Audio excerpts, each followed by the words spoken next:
Begins very practical and then develops, progresses the conversation. The conversation will naturally evolve from there.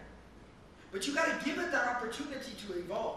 You got to give the conversation the ability to develop, to progress. You can't kill it by dropping the hammer to begin with.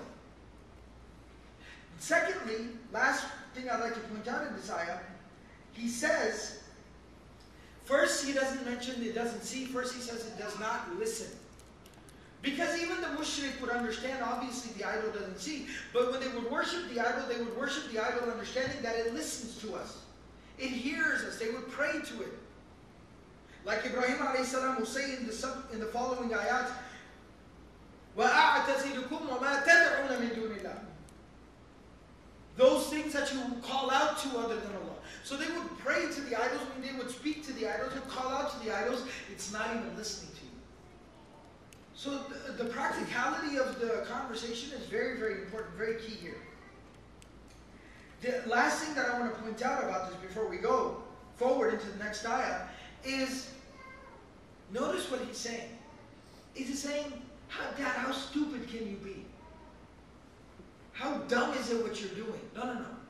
When he is criticizing something, when he is pointing out a flaw and a fault in something, is he pointing out a flaw in the father, or is he pointing out a flaw in the idol? Ma la yasma'u. It doesn't hear. It doesn't listen. Wala yubsiru. It doesn't see. It doesn't benefit you in any way. He doesn't start off by criticizing the father. He starts off by criticizing the idol. Criticizes the idol. This idol is worthless. Think about it, Dad. Why don't you explain it to me? I always listen to you. Please explain it to me. Now he goes forward with the conversation. Ya abati, my dear father. Now again, this is the same conversation continuing.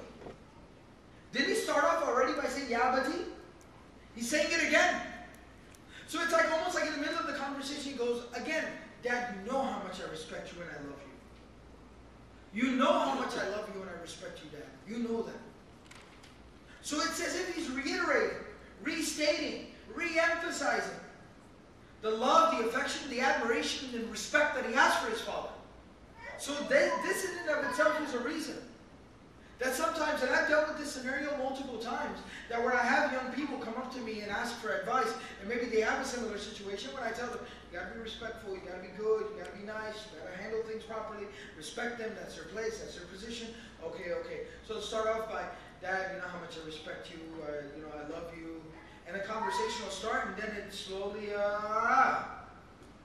skyrockets from there. No, he maintains composure. He goes right back to the same basis. So the second that he poses a question to the father, and the father really doesn't reply, father really doesn't engage, he doesn't lose his cool. He goes, see, that's why it's so difficult to talk to you. You don't accept the truth. Right? No. He brings it right back to where we started from. He goes right back to where he started. Ya abati. Dad, you know how much I love you and I respect you. Then what does he say? Inni. This beautiful ayah. Inni qad ja'ani min al-ilmi ma lam ya'tika fattabi'ani ahdika siratan sawiyya. It says, Inni. Most definitely I. Qad. Most definitely. So you already have two levels of emphasis. Inni, most definitely, certainly I. Qad, no doubt. Ja'ani, it has come to me. And again, we've talked about this word previously in the durus. Ja'a is a very heavy word for coming. So the word in and of itself has emphasis already. That's your third degree of emphasis. Inni qad ja'ani. So most definitely, I, no doubt, it has come to me. What has come to me? Min al-ilmi. From knowledge. From knowledge. The word min here, litab'id. Min is used to show a part or a portion of something. That's just some knowledge. A little bit of knowledge. Just a little bit of knowledge. Now, when you take a look at this first part of the statement, you first of all see there are 4 degrees of emphasis here. Number 1, inna, inni. Number 2, qad is for emphasis. Ja'a is a very powerful, strong-toned verb as it is, so that's the 3rd degree of emphasis. And the fact that he doesn't just say, knowledge has come to me, he just a little bit of knowledge. You find that more emphasis there. There are 4 degrees of emphasis here. You know what that expresses?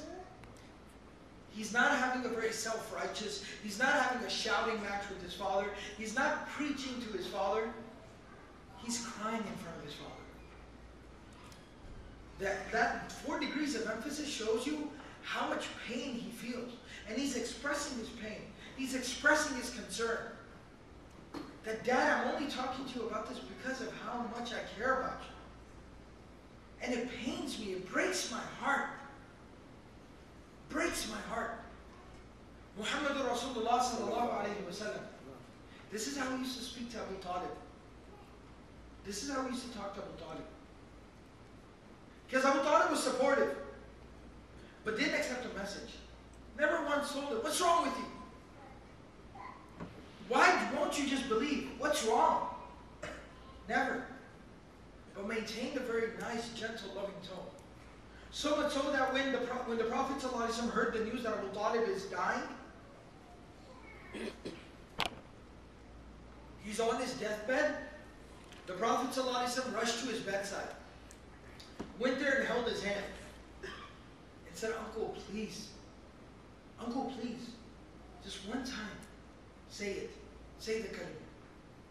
I know you accept it. I know you believe it. I know you want to say it. Say it once. And what happened at that time was Abu Jahl and some of the leaders of Quraysh were there. And so they realized that Rasulullah ﷺ was trying to get Abu Talib to accept Islam right before his death. So Abu Jahl started screaming loudly. It was a small room. Started screaming loudly. Abu Talib, don't leave the religion of your forefathers. Started screaming loudly over and over again. And now you have an old man who's already dying. He's in the pangs of death. So obviously he wasn't able to hear what Rasulullah ﷺ is saying. He said, I can't hear what you're saying. And Abu Jahl screaming like a wild animal. He's screaming. And finally the hadith mentions that the Prophet ﷺ put his mouth to the ear of Abu Talib. Touched his mouth to the ear of Abu Talib and whispered in his ear, Uncle, please, just say it in my ear, whisper it to my ear. These people, they don't have to hear it. I'll be your witness on the Day of Judgment. He's again pleading, showing that pain and that distress. Finally, Abu Talib told the Prophet, I'm sorry, nephew, you know how much I love you. And I would always try to help you and support you, but I just can't do what you're asking me to. The Prophet was devastated. But what I'm trying to demonstrate here is how the Prophet ﷺ maintained that same tone. So we see here Ibrahim, through all these degrees and levels of emphasis, he's expressing the concern, the pain, the love that he feels for his father. Inni qad ja'ani min al-ilm. And then he says the word min. Min. So he's not even like preaching in the sense of, I am very knowledgeable now.